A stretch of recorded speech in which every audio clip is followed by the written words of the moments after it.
শিক্ষার্থী বন্ধুরা, গুচ্ছের চতুর্থ মেরিট রয়েছে। এই মেরিটটি কবে প্রকাশ হবে এবং কবে এই মেরিটের চতুর্থ মেরিটের রেজাল্ট দিবে, তো সে বিষয়ে কিন্তু আজকে আলোচনা করব। তো আপনারা কিন্তু জানেন চতুর্থ মেরিটের কিন্তু প্রাথমিক ভর্তি কার্যক্রম কিন্তু এটি স্থগিত করেছে বন্যা পরিস্থিতির কারণে। এটা কিন্তু একটা নোটিশও প্রকাশিত হয়েছে। তো সেক্ষেত্রে তারা কিন্তু ওয়েবসাইটটি আবার আপডেট করেছে, জরুরি একটি বিজ্ঞপ্তি তারা কিন্তু প্রকাশ করেছে। আমরা সেই নোটিশটি দেখে নেব। তো আমরা এই নোটিশের মাধ্যমে জানতে পারবো যে চতুর্থ মেরিটের রেজাল্ট কবে দিবে। তো অবশ্যই আমাদের ভিডিওর সঙ্গে থাকবেন, আশা করি তাহলে কিন্তু বুঝতে পারবেন। আর এখনও যারা আমার চ্যানেল সাবস্ক্রাইব না করেছেন তারা কিন্তু অতি দ্রুত সাবস্ক্রাইব করে রেখে দেবেন এরকম পরবর্তী আপডেট ভিডিও পাওয়ার জন্য। তো আমরা নোটিশটা এখন দেখে নেব। তো এই ওপরেরটুকু আমাদের কোনো প্রয়োজনে আসবে না, আমরা নিচেরটুকু দেখব, তাহলে কিন্তু আমরা বুঝতে পারবো যে চতুর্থ মেরিটের ফলাফল কবে দিবে। তো দেখেন এখানে কিন্তু চতুর্থ মেরিটের যে ফলাফল সম্পর্কে তারা একটি নোটিশ প্রকাশিত করেছেন। এখানে দেখেন লেখা আছে, চতুর্থ পর্যায়ের প্রাথমিক ভর্তি সম্পন্ন করার পর চূড়ান্ত ভর্তির ব্যবস্থা নেওয়া হবে। চতুর্থ পর্যায়ে যে প্রাথমিক ভর্তি যে রয়েছে, চতুর্থ মেরিট প্রকাশ হওয়ার পর কিন্তু চূড়ান্ত ভর্তির ব্যবস্থা করা হবে, তারা এটি জানিয়েছে। তবে এই বিষয়টা, আপনারা যে লেখাটা দেখতে পাচ্ছেন, এই লেখাটুকুর মধ্যে কিন্তু খুবই গুরুত্বপূর্ণ বিষয় কিন্তু লুকিয়ে রয়েছে। অবশ্যই ভিডিওর সঙ্গে থাকবেন, তাহলেই কিন্তু আপনারা জানতে পারবেন যে চতুর্থ মেরিট কবে প্রকাশ করবে। তো দেখেন তারপরে যদি পড়ি, চূড়ান্ত ভর্তি ও ক্লাস শুরুর বিষয়ে স্ব বিশ্ববিদ্যালয় কিন্তু সিদ্ধান্ত গ্রহণ করবে। চূড়ান্ত ভর্তির সময় এবং ক্লাস যদি শুরু হবে তার কিন্তু স্ব বিশ্ববিদ্যালয় কিন্তু সিদ্ধান্ত গ্রহণ করবে।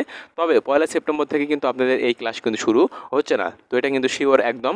তো উল্লেখ্য, দেশের জিএসটি অধিভুক্ত অধিকাংশ বিশ্ববিদ্যালয় এখন প্রশাসন শূন্য হয় এবং দেশের ভয়াবহ বন্যা পরিস্থিতির কারণে ভর্তিকৃত শিক্ষার্থীদের চূড়ান্ত ভর্তি ও ক্লাস শুরুর তারিখ সংক্রান্ত সিদ্ধান্ত নিতে বিলম্ব হচ্ছে। তারা কিন্তু এটি জানিয়েছে। এ বিষয়ে সিদ্ধান্ত হলে যথাসময়ে তা অবহিত করা হবে। কিন্তু তারা যখন ভর্তি কার্যক্রম শুরু করবে সেই বিষয়ে কিন্তু আপনাদের অবহিত করা হবে এবং পরবর্তীতে কিন্তু আপনাদের জানানো হবে।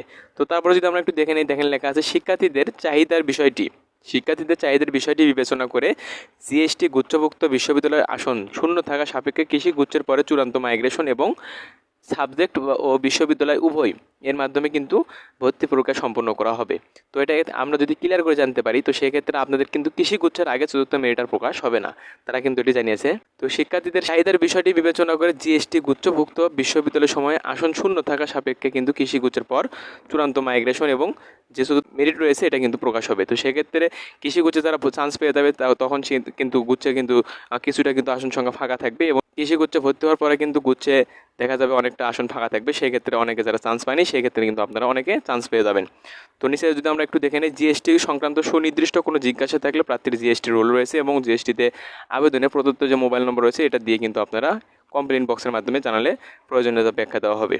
তো আশা করি বুঝতে পেরেছেন এবং এখানে ক্লিয়ার যে কৃষি গুচ্ছের আগে কিন্তু আপনাদের চতুর্থ মেরিট দিবে না। ফাঁকা থাকা সত্ত্বে কিন্তু আপনারা যারা চান্স পাননি সেক্ষেত্রে আপনারা কিন্তু চান্স পেয়ে যাবেন। তো এখন যে চতুর্থ পর্যায়ের যে কার্যক্রমটি রয়েছে এটা কিন্তু স্থগিত রয়েছে। দেশের এই যে লেখা আছে প্রথমে যে দেশের বন্যা পরিস্থিতি বিষয়টি বিবেচনা করে চতুর্থ পর্যায়ের প্রাথমিক ভর্তি কার্যক্রম আপাতত স্থগিত করা হয়েছে। পরিস্থিতি স্বাভাবিক হলে ভর্তি কার্যক্রম কিন্তু পুনরায় শুরু করা হবে, তারা কিন্তু এটি জানিয়েছে। এবং এই বিজ্ঞপ্তি কিন্তু কিছুদিন আগে আমি দেখেছিলাম, এই বিষয়ে কিন্তু আমার চ্যানেলে কিন্তু ভিডিও দেওয়া আছে। তো সেক্ষেত্রে তারা কিন্তু আরও একটি কিন্তু নিচে এটুকু কিন্তু তারা আপডেট একটি নোটিশ প্রকাশিত করেছে। এই ছিল আজকের বিষয়, আশা করি ভালো থাকবেন। আর এরকম আপডেট ভর্তি বিষয়ে তথ্য পেতে অবশ্যই আমাদের চ্যানেলকে সাবস্ক্রাইব করে রেখে দেবেন।